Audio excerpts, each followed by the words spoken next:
Nangita ba mong Instagrammable nga place nga pwede nyong laagan na mabusog ang inyong tiyan, mabusog po inyong mata sa anindot nga view. So before data mga no, so tanawa sa ninyo ang view diri as in nice kay siya no, away from the city na siya sa babaw gamay pero wala siya kaabot sa top. So, wa po siya kaabot dito sa may Chateau de Busay. So somewhere in Busay ra gini siya. Ang pangalan siya ang store kay Neo Beef. So for sure beef man ang nga sa store. So beef ra gyud tanan na dire.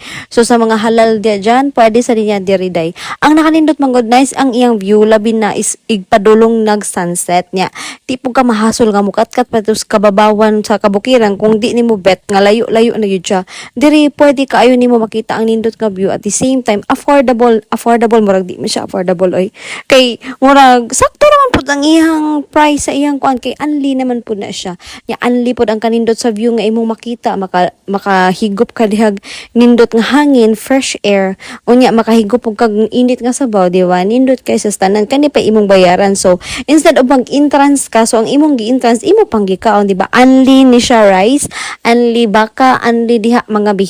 Kung unsa inyong gustong kaonon, anli na siya diha. Pero depende hotdon lang gyud dapat ninyo, dili ninyo usik-usikan kay sayang man po ang grasya. So mao na ninyo kay sa among ka-curious bisag pobrehon ta mo try gyud ta ani kay lami pud ba ning hotpot niya, especially aning adlaw nga bugnaw-bugyaw gyud ang panahon. So nangita tag lami nga pagkaon nga init niya. At the same time anli niya ang naaday uban sa nila nga free kana siya ice cream and naapod siya juice. So maora sa ang iyang freedom. So sulit na sad kay oy. By the way ang price rate din nila kung weekdays 699. Kung weekends, 799. So, piso na lang ko ang 800 na siya. Pero, sulit naman po siya. Mauni nga laag nga mo try lang ta. Pero, dili po angay kanunayon kay mahorot ang atong budget. Pero, usap sa diri ang nakanindot po diri ang view ang atong gibayaran diri kanawa busog kay atong mata sa mga anindot nga tan-awon sa mga green nga lugar nya na dapit sa city di ba nice kaayo mao na ang entrance dapit pero kung di good mo mga on pwede ra man pug mo hapit diri be careful lang sa inyong pagtuyok diha kay ang mga sakyanan gasaoy gyud na so mao ra to siya no.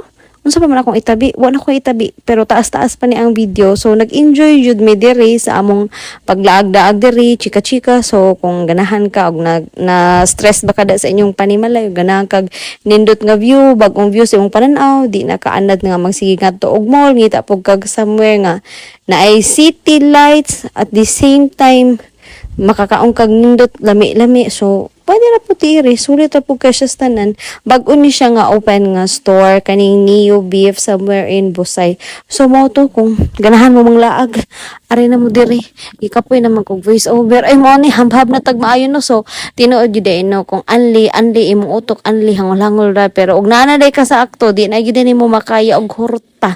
Kaya among tiyan, parting hinigop og sabaw, gamay, nagod among gikaong nga kanon, pero, na jud siya makaya. So mao na lang to, gi-enjoy na lang namo ang the rest of the time sa among view ug sa ice cream nga among gihabhab nga parting daghana. So enjoy sila sa ilang picture taking and then paghapon na daghana sa antaw nga but ani. So mao ni among mga pictures dito. So mao ra gini kalipay sa mga gore so na lain pa pahangin pabukid. So that's all for today. Thank you.